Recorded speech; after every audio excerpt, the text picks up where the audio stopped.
एक बार की बात है, किसी राजा ने फैसला लिया कि वह प्रतिदिन 100 अंधे लोगों को खीर खिलाएगा।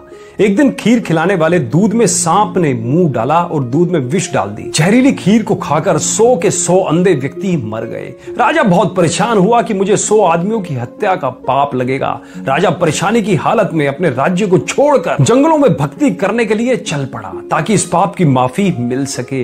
रास्ते में एक गांव आया। राजा ने चौपाल में बैठे लोगों से पूछा कि क्या इस गांव में कोई भक्ति भाव वाला परिवार है ताकि उसके घर रात काटी जा सके। चौपाल में बैठे लोगों ने बताया कि इस गांव में 2 बहन भाई रहते हैं जो खूब पूजा करते हैं। राजा उनके घर रात में ठहर गया। सुबह जब राजा उठा तो लड़की पूजा पर बैठी हुई थी। इससे पहले लड़की का रूटीन था कि वह दिन निकलने से पहले ही पूजा के लिए उठ जाती थी और नाश्ता तैयार करती थी, लेकिन उस दिन वह लड़की बहुत देर तक पूजा पर बैठी रही। जब लड़की उठी तो उसके भाई ने कहा कि बहन, तू इतनी देर से उठी है, अपने घर मुसाफिर आया हुआ है और उसे नाश्ता करके दूर भी जाना है। लड़की ने जवाब दिया कि भैया, ऊपर एक मामला उलझा हुआ था। धर्मराज को किसी उलझन भरी स्थिति पर कोई फैसला लेना था और मैं वह फैसला सुनने के लिए रुक गई थी, इसलिए देर तक ध्यान करती रही। उसके भाई ने पूछा, ऐसी क्या बात थी? तो लड़की ने बताया कि फला राज्य का राजा अंधे व्यक्तियों को खीर खिलाया करता था, लेकिन सांप के दूध में विष डालने से 100 अंधे व्यक्ति मर गए।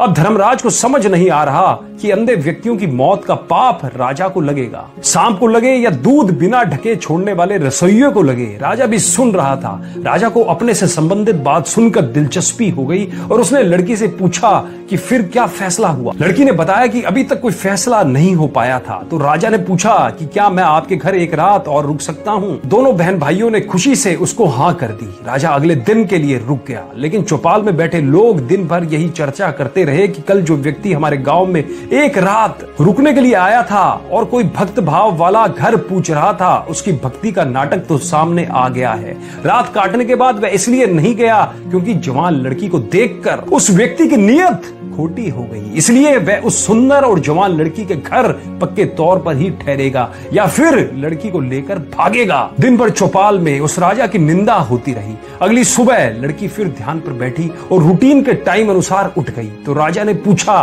बेटी, अंधे व्यक्तियों की हत्या का पाप किसको लगेगा?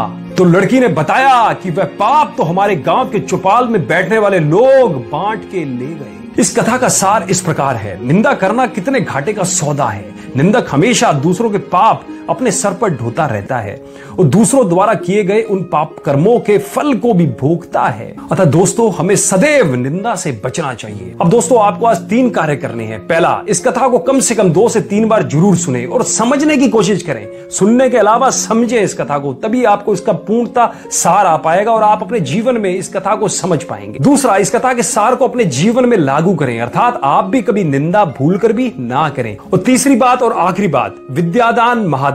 इस वीडियो को कम से कम अपने 10 दोस्तों में या रिश्तेदारों में शेयर जरूर करें, जिससे यदि वो भी निंदा करते हैं तो वो भी इस आदत से बच पाएं और इस आदत को दूर कर पाएं। धन्यवाद। डाउनलोड मौज।